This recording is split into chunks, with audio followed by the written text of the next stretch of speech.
শেষবার ভোটের লাইনে দাঁড়িয়ে বিজেপিকে জবাব দেবার সময় এসেছে। ধূপগুড়ি থেকে আক্রমণ করেছেন অভিষেক বন্দ্যোপাধ্যায়। তিনি বলেছেন, নোটবন্দি, লকডাউন, এসআইআর আর এখন গ্যাস, মর্জি মতো মানুষকে লাইনে দাঁড় করিয়েছে বিজেপি সরকার। তাই এবারের ভোটে এই হেনস্থার জবাব দিতে হবে। বাড়ি, রাস্তা, জল, 100 দিনের কাজের টাকা সব বন্ধ করে দিয়েছে। অভিষেক বন্দ্যোপাধ্যায় প্রশ্ন তুলেছেন, এসবের পরেও বিজেপি কোন সাহসে ভোট চাইছে। তার দাবি, এই পরিস্থিতিতে বিজেপির হয়ে কেউ ভোট চাইতে এলে তাকে সরাসরি প্রশ্ন করতে বলেছেন অভিষেক বন্দ্যোপাধ্যায়। তিনি আরো বলেছেন, 12 বছরে কারোর পকেটে 9 পয়সাও ঢোকেনি, অথচ রাজ্য সরকার বিভিন্ন প্রকল্পের মাধ্যমে মানুষকে সহায়তা করছে। আজকে দিনের কথা বলে শুধু ভাষণবাজি হয়েছে। এদিকে ধূপগুড়িতে সভার পর কালচিনিতে রোড শো করেছেন অভিষেক বন্দ্যোপাধ্যায়।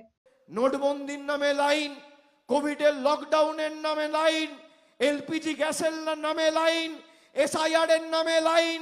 আগামী 23 তারিখ শেষবারের মতো লাইনে দাঁড়িয়ে যারা মানুষকে লাইনে দাঁড় করিয়েছে তাদের লাইনে দাঁড়িয়েই জবাবটা দিতে হবে।